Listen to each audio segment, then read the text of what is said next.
أعوذ بالله من الشيطان الرجيم. بسم الله الرحمن الرحيم. كل الطعام كان حلا لبني إسرائيل إلا ما حرم إسرائيل على نفسه من قبل أن تنزل التوراة. قل فأتوا بالتوراة فاتلوها إن كنتم صادقين. فمن افترى على الله الكذب من بعد ذلك فأولئك هم الظالمون. قل صدق الله. فاتبعوا ملة إبراهيم حنيفا وما كان من المشركين. إن أول بيت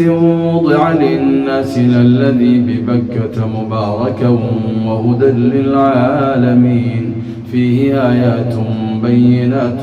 مقام إبراهيم ومن دخله كان آمنا. ولله على الناس حج البيت من استطاع إليه سبيلا ومن كفر فإن الله غني عن العالمين. قل يا أهل الكتاب لم تكفرون بآيات الله والله شهيد على ما تعملون. قل يا أهل الكتاب لم تصدون عن سبيل الله من آمن تبغونها عوجا وأنتم شهداء وما الله بغافل عما تعملون.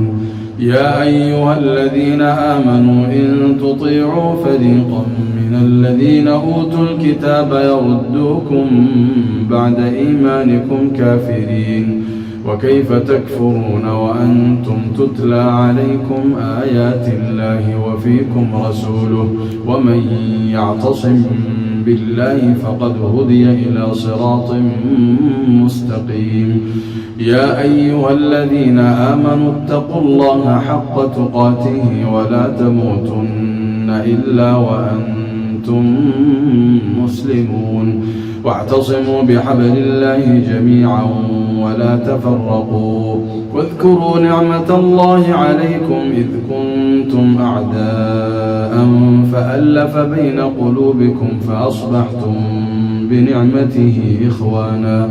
وكنتم على شفا حفرة من النار فأنقذكم منها. كذلك يبين الله لكم آياته لعلكم تهتدون. ولتكن منكم أمة يدعون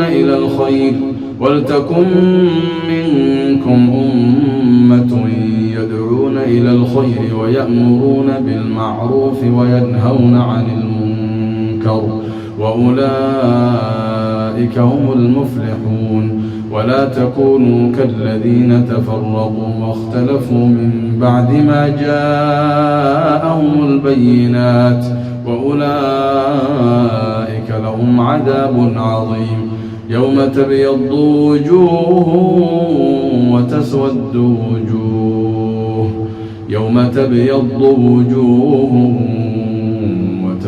وجوه فأما الذين اسودت وجوههم أكفرتم بعد إيمانكم فذوقوا العذاب بما كنتم تكفرون. وأما الذين ابيضت وجوههم ففي رحمة الله هم فيها خالدون. تلك آيات الله نتلوها عليك بالحق وما الله يريد ظلما للعالمين. ولله ما في السماوات وما في الأرض وإلى الله ترجع الأمور. كنتم خير أمة أخرجت للناس تأمرون بالمعروف وتنهون عن المنكر وتؤمنون بالله. ولو آمن أهل الكتاب لكان خيرا لهم منهم المؤمنون وأكثرهم الفاسقون. لن يضروكم إلا أذى وإن يقاتلوكم يولوكم الأدبار ثم لا ينصرون. ضربت عليهم الذلة أينما ثقفوا إلا بحبل من الله وحبل من الناس وباءوا بغضب من الله وضربت عليهم المسكنة ذلك بأن إنهم كانوا يكفرون بآيات الله ويقتلون الأنبياء بغير حق ذلك بما عصوا وكانوا يعتدون ليسوا سواء من أهل الكتاب أمة قائمة يتلون آيات الله آناء الليل وهم يسجدون يؤمنون بالله واليوم الآخر ويأمرون بالمعروف وينهون عن المنكر ويسارعون في الخيرات وأولئك من الصالحين وما يفعلوا من خير فلن يكفروه والله عليم بالمتقين إن الذين كفروا لن تغني عنهم أموالهم ولا أولادهم من الله شيئا وأولئك أصحاب النار هم فيها خالدون مثل ما ينفقون في هذه الحياة الدنيا كمثل ريح فيها صر أصابت حرث قوم ظلموا أنفسهم فأهلكته وما ظلمهم الله ولكن أنفسهم يظلمون يا أيها الذين آمنوا لا تتخذوا بطانة من دونكم لا يألونكم خبالا ودوا ما عنتم قد بدت البغضاء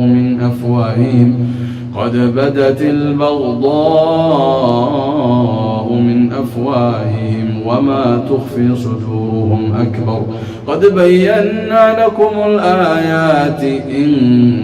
كنتم تعقلون ها أنتم أولئك تحبونهم ولا يحبونكم وتؤمنون بالكتاب كله وإذا لقوكم قالوا آمنا وإذا خلوا عضوا عليكم الأنامل من الغيظ قل موتوا بغيظكم إن الله عليم بذات الصدور إن تمسسكم حسنة تسؤهم وإن تصبكم سيئة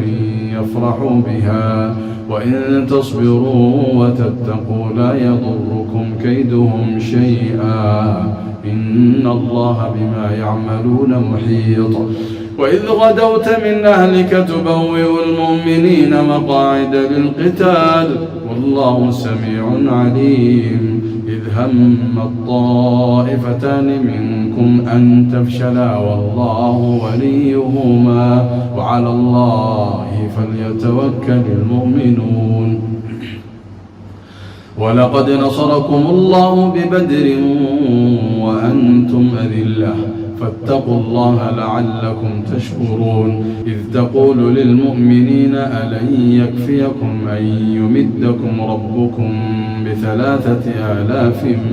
من الملائكة منزلين بلى إن تصبروا وتتقوا ويأتوكم من فورهم هذا يمددكم ربكم ب5,000 من الملائكة مسومين وما جعله الله إلا بشرى لكم ولتطمئن قلوبكم به وما النصر إلا من عند الله العزيز الحكيم ليقطع طرفا من الذين كفروا أو يكبتهم فينقلبوا خائبين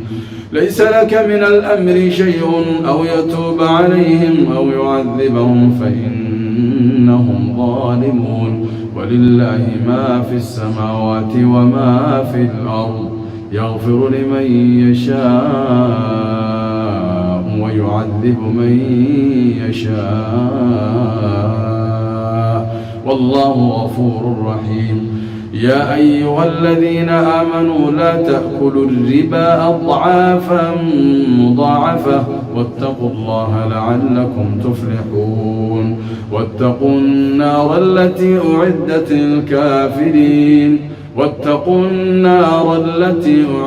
للكافرين وأطيعوا الله والرسول لعلكم ترحمون وسارعوا إلى مغفرة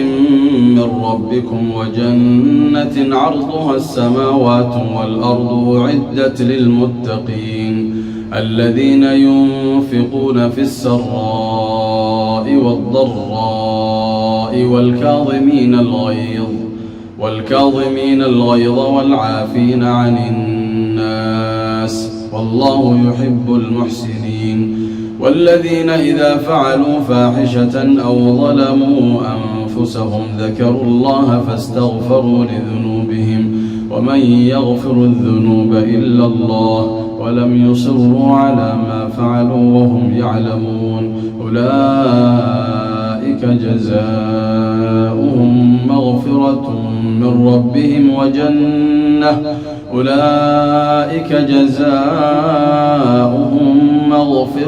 من ربهم وجنات تجري من تحتها الأنهار خالدين فيها ونعم أجر العاملين قد خلت من قبلكم سنن فسيروا في الأرض فانظروا كيف كان عاقبة المكذبين هذا بيان للناس وهدى وموعظة للمتقين ولا تهنوا ولا تحزنوا وأنتم الأعلون إن كنتم مؤمنين إن يمسسكم قرح فقد مس القوم قرح مثله وتلك الأيام نداولها بين الناس وليعلم الله الذين آمنوا ويتخذ منكم شهداء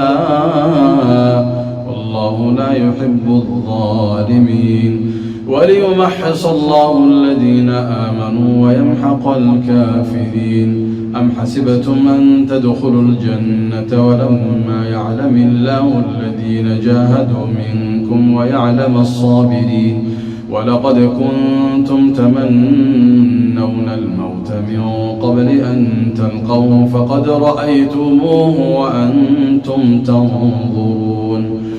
وما محمد إلا رسول قد خلت من قبله الرسل أفإن مات أو قتل انقلبتم على أعقابكم ومن ينقلب على عقبيه فلن يضر الله شيئا وسيجزي الله الشاكرين وما كان لنفس أن تموت إلا بإذن الله كتابا مؤجلا ومن يرد ثواب الدنيا نؤته منها ومن يرد ثواب الآخرة نؤته منها وسنجزي الشاكرين وكأي من نبي قاتل معه ربيون كثير فما وهنوا لما أصابهم في سبيل الله وما ضعفوا وما استكانوا والله يحب الصابرين وما كان قولهم إلا أن قالوا ربنا اغفر لنا ذنوبنا وإسرافنا في أمرنا وثبت أقدامنا وانصرنا على القوم الكافرين فآتاهم الله ثواب الدنيا وحسن ثواب الآخرة والله يحب المحسنين يا أيها الذين آمنوا إن تطيعوا الذين كفروا يردوكم على أعقابكم فتنقلبوا خاسرين بل الله مولاكم وهو خير الناصرين سنلقي في قلوب الذين كفروا الرعب بما أشركوا بالله ما لم ينزل به سلطانا ومأواهم النار وبئس مثوى الظالمين ولقد صدقكم الله وعده إذ تحسونهم بإذنه حتى إذا فشلتم وتنازعتم في الأمر وعصيتم من بعد ما أراكم ما تحبون منكم من يريد الدنيا ومنكم من يريد الآخرة ثم صرفكم عنهم ليبتليكم ولقد عفا عنكم والله ذو فضل على المؤمنين إذ تصعدون ولا تلوون على أحد والرسول يدعوكم في أخراكم فأثابكم غما بغم لكي لا تحزنوا على ما فاتكم ولا ما أصابكم والله خبير بما تعملون ثم أنزل عليكم من بعد الغم أمنة نعاسا يغشى طائفة منكم وطائفة قد أهمتهم أنفسهم يظنون بالله غير الحق ظن الجاهلية يقولون هل لنا من الأمر من شيء قل إن الأمر كله لله يخفون في أنفسهم ما لا يبدون لك يقولون لو كان لنا من الأمر شيء ما قتلنا هاهنا قل لو كنتم في بيوتكم لبرز الذين كتب عليهم القتل إلى مضاجعهم وليبتلي الله ما في صدوركم وليمحص ما في قلوبكم والله عليم بذات الصدور إن الذين تولوا منكم يوم التقى الجمعان إنما استزلهم الشيطان ببعض ما كسبوا ولقد عفى الله عنهم إن الله غفور حليم يا أيها الذين آمنوا لا تكونوا كالذين كفروا وقالوا لإخوانهم إذا ضربوا في الأرض أو كانوا غزا لو كانوا عندنا ما ماتوا وما قتلوا ليجعل الله ذلك حسرة في قلوبهم والله يحيي ويميت والله بما تعملون بصير ولئن قتلتم في سبيل الله أو متم لمغفرة من الله ورحمة خير مما يجمعون ولئن متم أو قتلتم لإلى الله تحشرون فبما رحمة من الله لنت لهم ولو كنت فظا غليظ القلب لانفضوا من حولك فاعف عنهم واستغفر لهم وشاورهم في الأمر فإذا عزمت فتوكل على الله إن الله يحب المتوكلين إن ينصركم الله فلا غالب لكم وإن يخذلكم فمن ذا الذي ينصركم من بعده وعلى الله فليتوكل المؤمنون وما كان لنبي أن يغل ومن يغل يأت بما غل يوم القيامة ثم توفى كل نفس ما كسبت وهم لا يظلمون أفمن اتبع رضوان الله كمن باء بسخط من الله ومأواه جهنم وبئس المصير هم درجات عند الله والله بصير بما يعملون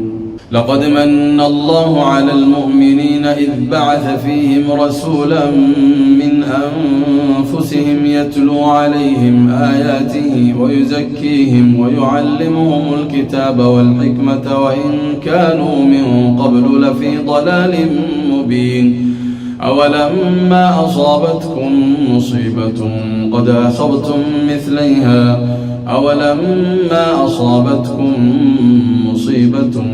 قد أصبتم مثليها قلتم أنى هذا قل هو من عند أنفسكم إن الله على كل شيء قدير وما أصابكم يوم التقى الجمعان فبإذن الله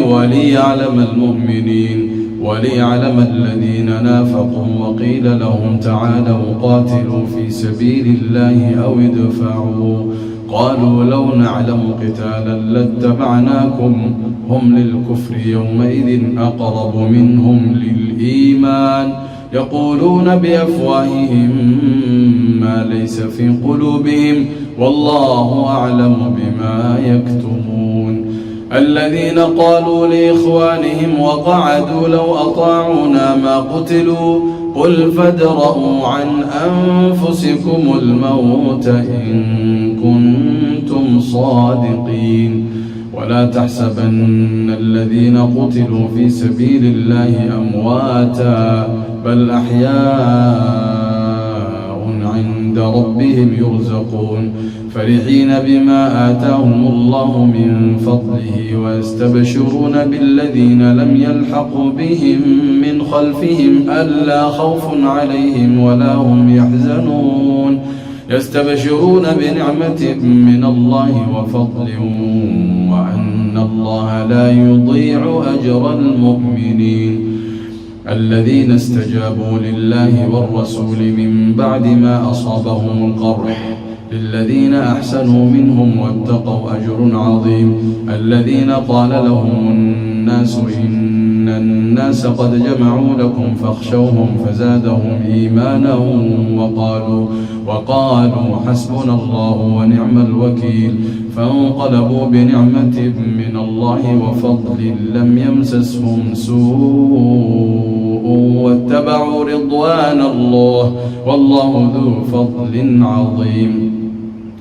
إنما ذلكم الشيطان يخوف أولياءه فلا تخافوهم وخافون إن كنتم مؤمنين ولا يحزنك الذين يسارعون في الكفر إنهم لن يضروا الله شيئا يريد الله ألا يجعل لهم حظا في الآخرة ولهم عذاب عظيم إن الذين اشتروا الكفر بالإيمان لن يضروا الله شيئا ولهم عذاب أليم ولا يحسبن الذين كفروا أنما نملي لهم خير لأنفسهم إنما نملي لهم ليزدادوا إثما ولهم عذاب مهين ما كان الله ليذر المؤمنين على ما أنتم عليه حتى يميز الخبيث من الطيب وما كان الله ليطلعكم على الغيب ولكن الله يجتبي من رسله من يشاء فآمنوا بالله ورسله وإن تؤمنوا وتتقوا فلكم أجر عظيم ولا يحسبن الذين يبخلون بما آتاهم الله من فضله هو خيرا لهم بل هو شر لهم سيطوقون ما بخلوا به يوم القيامة ولله ميراث السماوات والأرض والله بما تعملون خبير لقد سمع الله قول الذين قالوا إن الله فقير ونحن أغنياء سنكتب ما قالوا وقتلهم الأنبياء بغير حق ونقول ذوقوا عذاب الحريق ذلك بما قدمت أيديكم وأن الله ليس بظلام للعبيد الذين قالوا إن الله عهد إلينا ألا نؤمن لرسول حتى يأتينا بقربان تأكله النار قل قد جاءكم رسل من قبلي بالبينات وبالذي قلتم فلم قتلتموهم إن كنتم صادقين فإن كذبوك فقد كذب رسل من قبلك جاءوا بالبينات والزبر والكتاب المنير كل نفس ذائقة الموت كل نفس ذائقة الموت كل نفس ذائقة الموت وإنما توفون أجوركم يوم القيامة فمن زحزح عن النار وأدخل الجنة فقد فاز وما الحياة الدنيا إلا متاع الغرور لتبلون في أموالكم وأنفسكم ولا تسمعن من الذين أوتوا الكتاب الكتاب من قبلكم ومن الذين أشركوا أذى كثيرا وإن تصبروا وتتقوا فإن ذلك من عزم الأمور. وإذ أخذ الله ميثاق الذين أوتوا الكتاب لتبيننه للناس ولا تكتمونه فنبذوه وراء ظهورهم واشتروا به ثمنا قليلا فبئس ما يشترون. لا تحسبن الذين يفرحون بما أتوا ويحبون أن يحمدوا بما لم يفعلوا فلا تحسبنهم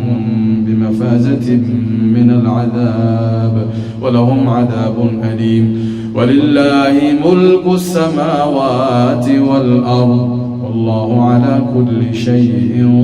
قدير.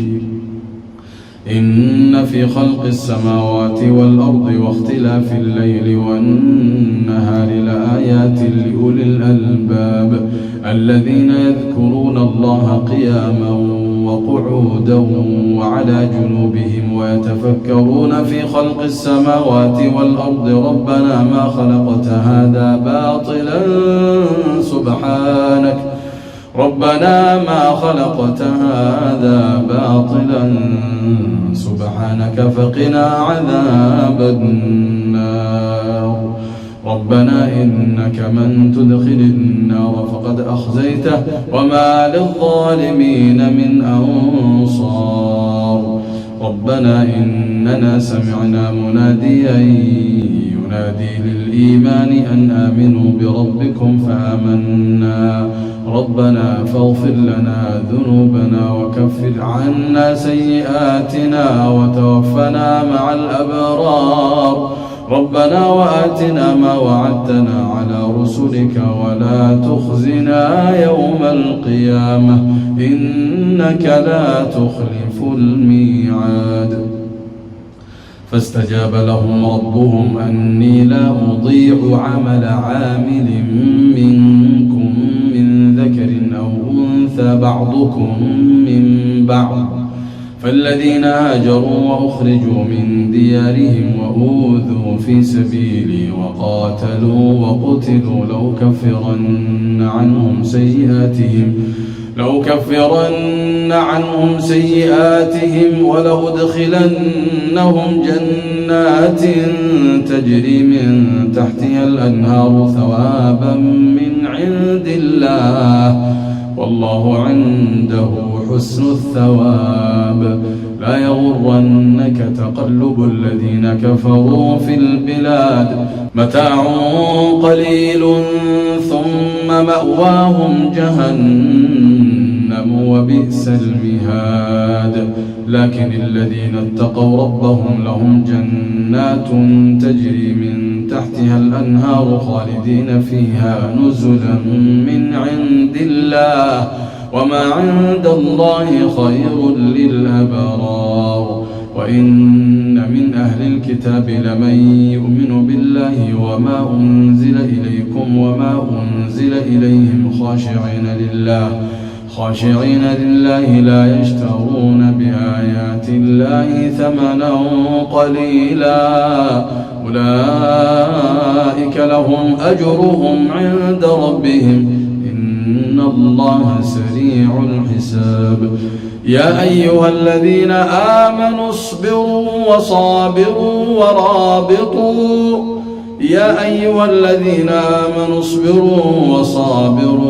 ورابطوا واتقوا الله لعلكم تفلحون. بسم الله الرحمن الرحيم. يا أيها الناس اتقوا ربكم الذي خلقكم من نفس واحدة وخلق منها زوجها وبث منهما رجالا كثيرا ونساء واتقوا الله الذي تساءلون به والأرحام إن الله كان عليكم رقيبا.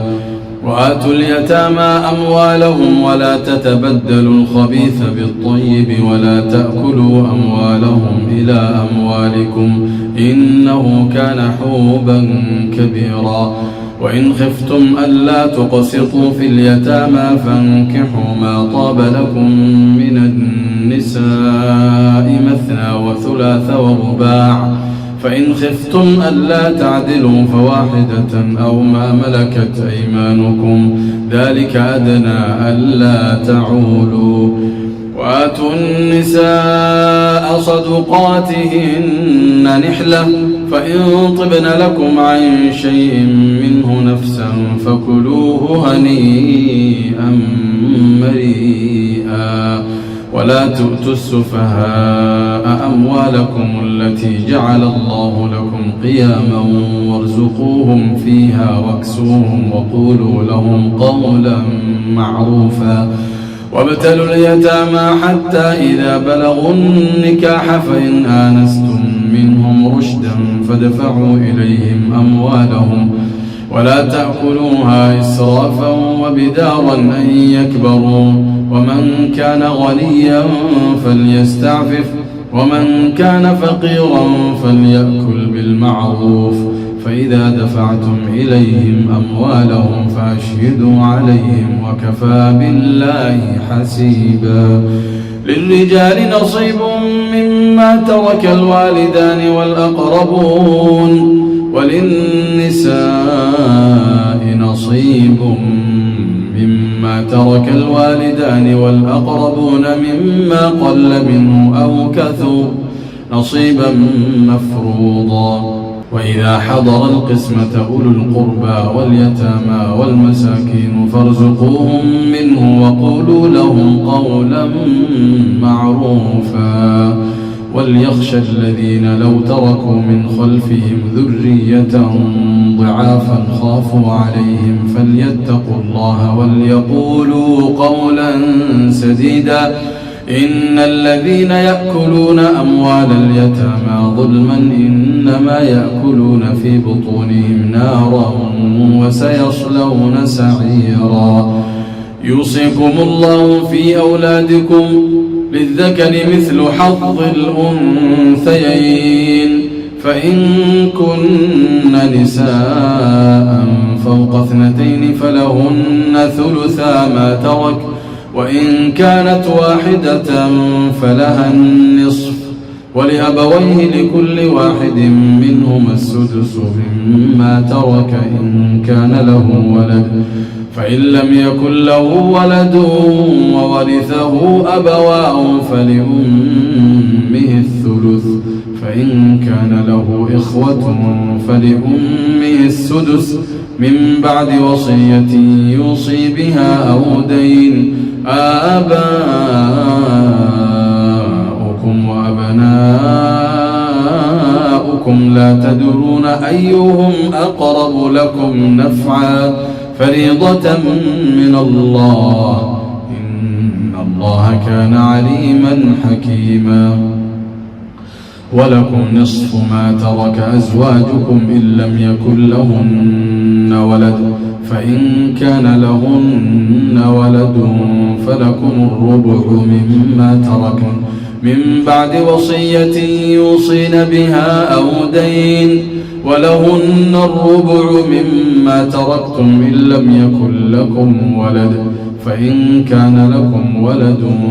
فلهن الثمن مما تركتم من بعد وصية توصون بها أو دين وإن كان رجل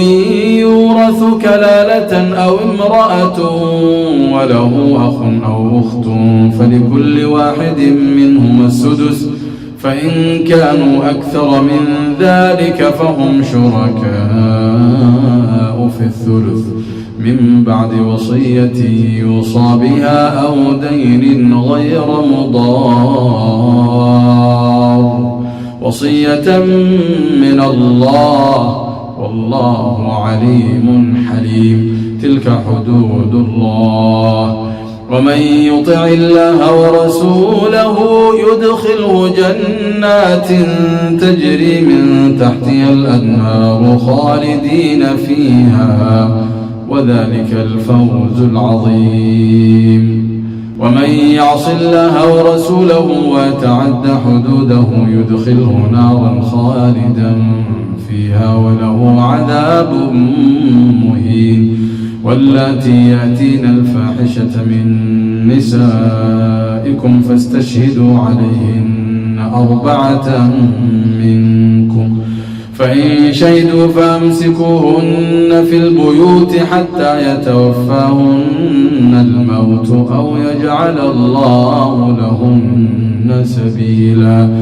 واللذان يأتيانها منكم فآذوهما فإن تابا وأصلحا فأعرضوا عنهما إن الله كان توابا رحيما.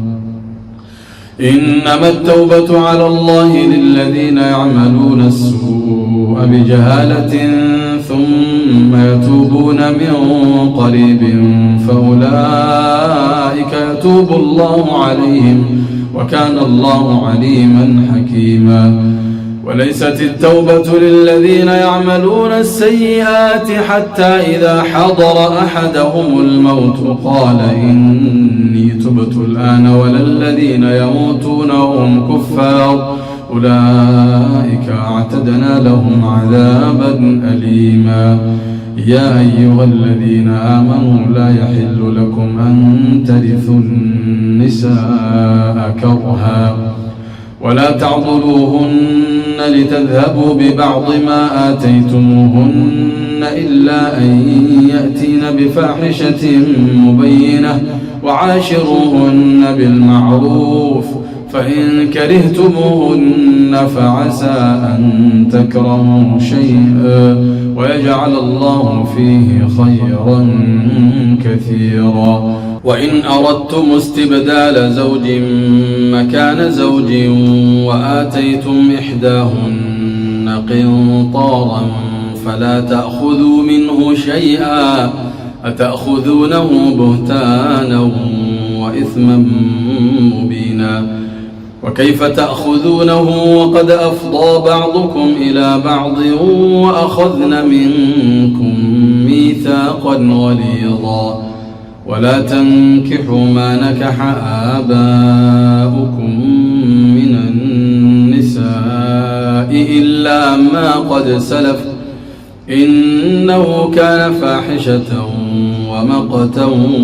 وساء سبيلا. حرمت عليكم أمهاتكم وبناتكم وأخواتكم وعماتكم وخالاتكم وبنات الأخ وبنات الأخت وأمهاتكم اللاتي أرضعنكم وأخواتكم من الرضاعة وأمهات نسائكم وربائبكم اللاتي في حجوركم من نسائكم اللاتي دخلتم بهن فإن لم تكونوا دخلتم بهن فلا جناح عليكم وحلائل أبنائكم الذين من أصلابكم